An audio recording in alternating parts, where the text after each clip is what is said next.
और मरकजी काबीना की तश्कील के बाद रविशंकर प्रसाद अपनी वजारत का इस वक्त ओहदा चार्ज ले रहे हैं। आप तस्वीरों में देख सकते हैं। आपको बता दें कि मरकजी वजीर रविशंकर प्रसाद जो कि पटना साहब से जीते, इन्होंने शत्रुघ्न सिन्हा को हराया है।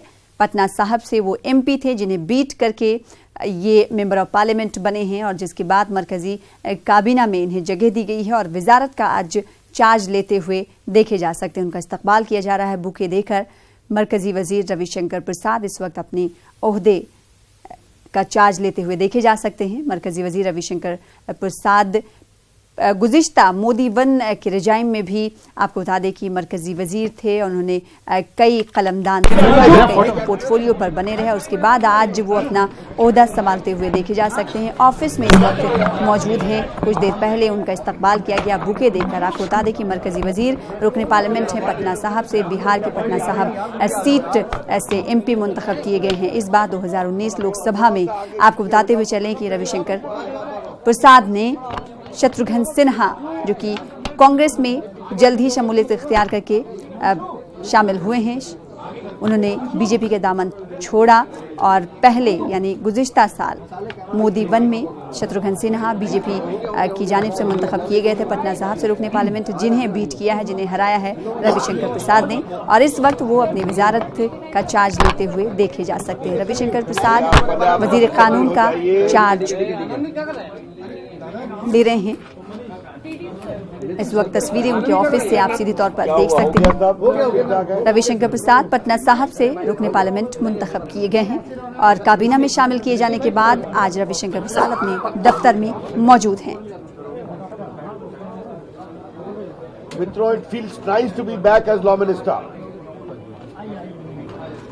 मुझे खुशी है कि प्रधानमंत्री जी ने मुझे पुनः कानून और न्याय के महत्वपूर्ण विभाग की जिम्मेदारी दी है और उनकी अपेक्षा और आशाओं के अनुसार मैं काम करूंगा, जैसा मेरे काम करने का एक तरीका रहा है। मैं बहुत ही कृतज्ञ हूं। I am deeply grateful to the honourable the prime minister that he has chosen again to me to work as the law minister and repose his confidence in me. हमारी सरकार को बहुत ही निर्णायक बहुमत मिला है और इस निर्णायक बहुमत में लीगल एक्सेस, लीगल एजुकेशन और इंफ्रास्ट्रक्चर इन जस्टिस डिलीवरी, इन तीनों का बहुत ही महत्वपूर्ण स्थान है।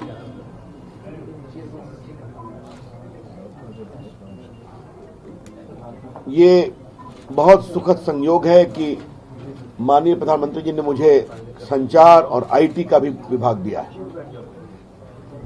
तो एक साइनर्जी बनाकर टेक्नोलॉजी के माध्यम से एक्सेस टू जस्टिस को और इफेक्टिव किया जाए, जो हमारी पूरी कोशिश होगी। It will be a priority area. दूसरा विषय जो मैं बहुत ही गंभीरता से देखूंगा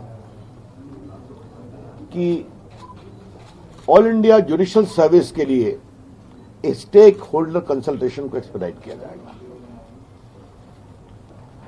जैसा मैंने पहले भी कहा है कि हम चाहते हैं कि जुडिशियल अपॉइंटमेंट्स में अच्छे लोग आएं, उसका सिलेक्शन प्रोसेस और अधिक मेरिट बेस्ड हो, उसमें बेस्ट टैलेंट का इनटेक हो और इसके अलावा जो हमारे डिप्राइव्ड सेक्शन हैं उनको भी मेरिट के अनुसार उचित रिप्रेजेंटेशन मिलना चाहिए। तो इसमें जितने स्टेक होल्डर कंसल्टेशन होंगे वो हम करेंगे, इसको एक्सपेडाइट करेंगे। And obviously when I mean stakeholder consultation, I mean consultation with the honourable judiciary, the state governments and government of India. तो इसको हम एक फास्ट ट्रैक करने के मूड में हैं और बाकी जो न्याय बंधु, न्याय मित्र हमारे योजनाएं रही हैं, इसको भी हम और एक्सपेडाइट करेंगे। भारत में आर्बिट्रेशन की बहुत बढ़ाने की स्कोप है और जैसा हमारे प्रधानमंत्री जी का निर्देश रहा है कि India should become a hub of domestic and international arbitration. तो इस दिशा में हमारी पूरी कोशिश होगी कि काफी कुछ कानून तो ऑलरेडी पार्लियामेंट में इंट्रोड्यूस किया जा चुका है, अब उसको नए हाउस में क्या करना है इसके बारे में विचार करेंगे, लेकिन वो हमारी एक प्राथमिकता का क्षेत्र रहेगा।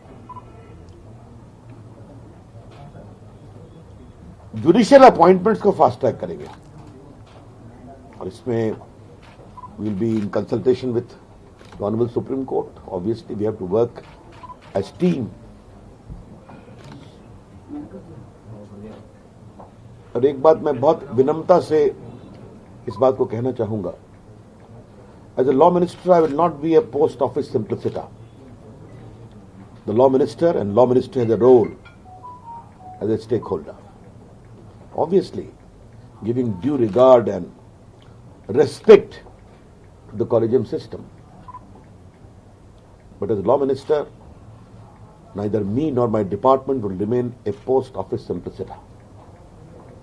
We have a stake and we shall continue to pursue that stake in consultation with the Honorable Supreme Court and the Honorable High Courts to expedite the appointment.